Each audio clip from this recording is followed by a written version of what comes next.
Hi everyone, welcome back to my YouTube channel. My name is Kamkhalo Mutusi and welcome back. I would like to start off by saying that thank you so much guys for subscribing to my channel. I really do appreciate your support.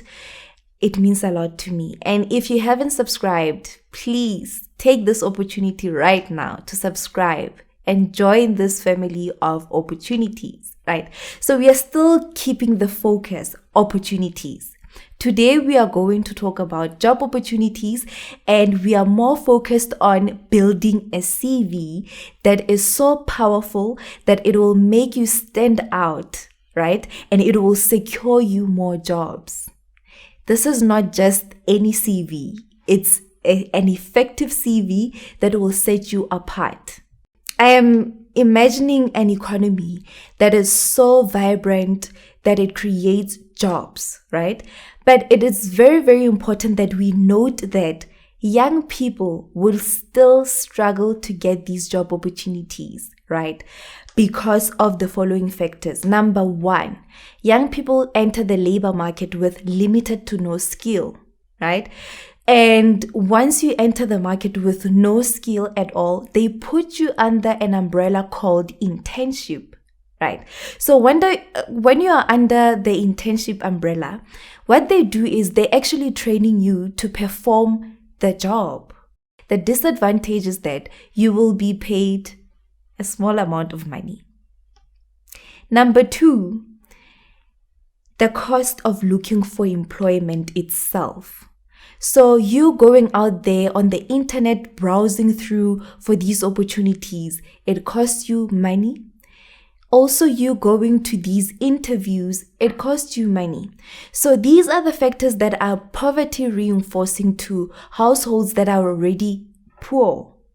The third thing is the lack of job seeking support, where the employer and the job seeker can connect, and it makes the process easier. That's where we could be avoiding this thing of people scamming others and taking advantage of the fact that people are desperate for jobs. So today we are going to take this opportunity right now during this lockdown to say, okay, we have time and we have time to prepare for these opportunities that we are yet to explore after this lockdown. Let us start by discussing the CV that will make you stand. Firstly, the structure of your CV, your design. The design of your CV is very, very important because you want to make sure that you capture your reader or your employer. You want to keep them interested and you want to tell a story about yourself before you even set foot in that interview room, right? So the structure that you are going for should be something that they're able to follow and easy to read. There are three types of CVs. A chronological order CV, there is a functional CV, and there is a combined CV, which is combination of the two. So the first one is when you are listing things like this, like it's a list of things. And a functional one is now when you are becoming strategic about where you are placing your information, what comes first, what comes second. And combined is when you are still listing your things, but also being strategic about it. So when you are a recent graduate, it's very important for you to take on a functional CV because now you don't have experience. Maybe you don't have experience. There are other things that maybe might not apply to you, such as your employment history. So you need to be strategic about how you put together your information. Now, moving on to number two. Write your CV yourself. It's very, very important to write it yourself. Reason being is that number one, you going to your friend and copying her CV or his CV and changing only your personal details is actually you lying. We don't want to lie when we are compiling a CV. Secondly, they are going to catch you out because when you enter there, they ask you, take me through your CV.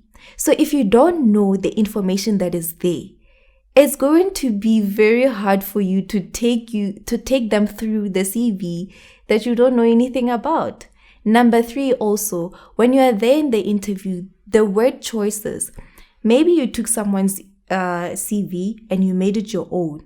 And the words that they use there, you don't even know what they mean. So they'll ask you, what do you mean by this word? And then you also don't know. Do you see already it speaks a lot about yourself before they even ask you the technical questions just about your CV? They can see that, okay, this is someone that we cannot rely on. So you want to avoid that. Number 3, the structure. So now we are getting deep into the CV now. The first section of your CV, you want to highlight your personal information being your name, your surname, your gender, maybe your ID number, and also your contact details. And most importantly, which is something that people leave out, is your social media accounts. Right. So there are different people that are applying for different roles. So if you are one person that's applying for a more traditional role, maybe a accounting, finance, or economics, or IT, whatever, those you will need to put in your LinkedIn link and also put in maybe your Skype ID, because already you are putting yourself out there and you are letting your employer know that, you know what, if you guys opt to conduct an interview via Skype, I will be able to. So you are actually giving them options, and which is a good thing because a lot of companies right now are doing that. So if you are more on the creative side, you might consider including your Facebook account, maybe your Instagram account, and also your website or your Twitter account. Say you are a graphic designer. So as a graphic designer, you know there are things that you are designing here and there, or maybe as a photographer or a model. There are things, pictures that you are taking and all of that. Take it as an additional portfolio. Take that website as an additional portfolio. Yes, they see your CV. They say, okay, this is the person. But then they want to see what is it that you can produce. So when they go to your website, they see the kind of designer that you are, or maybe the kind of model that you are. So it gives you an advantage. It gives you an advantage to actually stand out from the other applicants. Now, moving on to the second section. The second section is personal profile. A lot of people deviate towards making it about, I am dedicated, I am disciplined, I am motivated, I am organized. Let us try to move away from those. And especially if you are like a new graduate, you want to highlight things like your key achievements, because this is the section where you are selling yourself. You being motivated, disciplined, and everything, keep those for when you go to the interview so that you can elaborate more when you get there. So this section, keep it brief to your key achievements. So now we are moving to education and employment history or experience. If you're a new graduate, obviously, okay, it's not obvious, but mostly some graduates don't have experience. So here you want to highlight your education first before your experience. But if you do have experience, put it first. Education will come after. So if you don't have experience, start with your education. What you put there is the latest qualification that you obtained. Say, for example, you have an honors degree. Put your honors degree, the name of the course, the year or the time frame in which you completed that qualification. The name of the institution is also important, and highlight your key majors, what you majored in. For example, if you did your honors in economics, maybe you will highlight things like econometrics, things like quants. Put them out there so that they know what is it that you did, the theory, the background that you did, where you come from. Is it with numbers, or were you on the economic side of words? instead of dealing with data. So now you move on to your undergraduate qualification. There you do the same thing. The name of the degree, the time frame in which you completed the degree, and the name of the institution, and also highlight your key majors as well.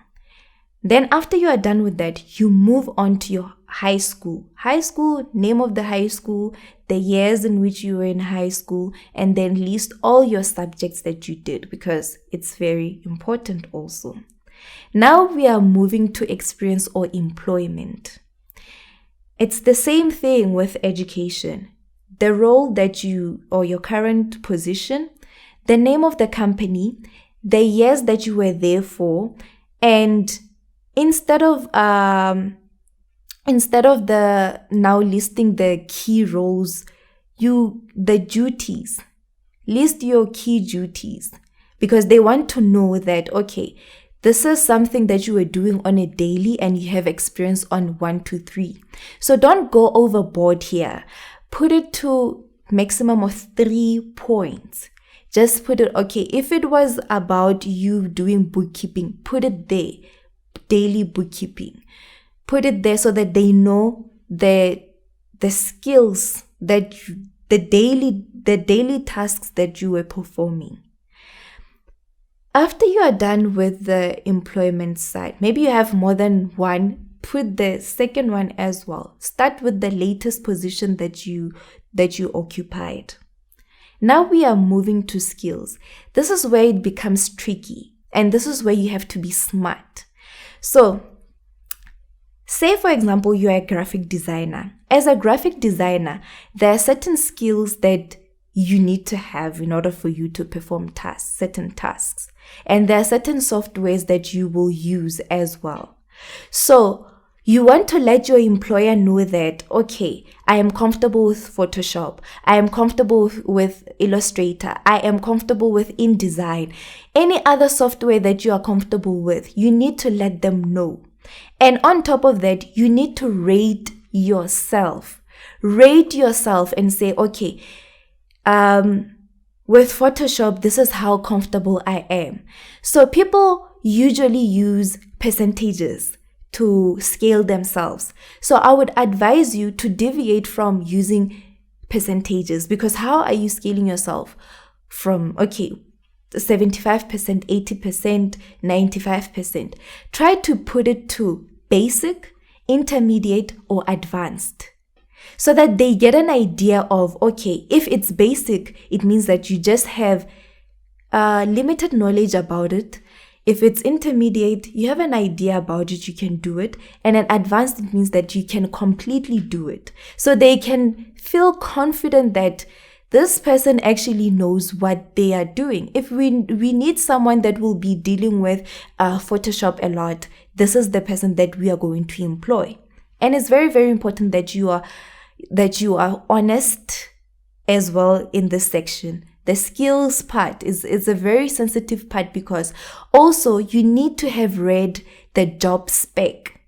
So the job spec is where they tell you, okay, we are looking for someone that can do 1, 2, 3, and 4.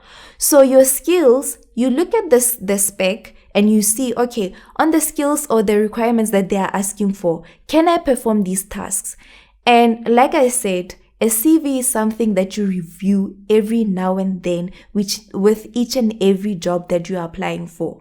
So if that job spec, if you have a lot of skills and that job spec is asking you maybe to just know Adobe, put that there. Instead of now talking about Microsoft, talking about all of that, keep it to the job spec that is there. Let them know that whatever thing that you are looking for, I have the skill. Now moving on to references. There is a debate about whether to include them or to exclude them. And the answer is, I do not know.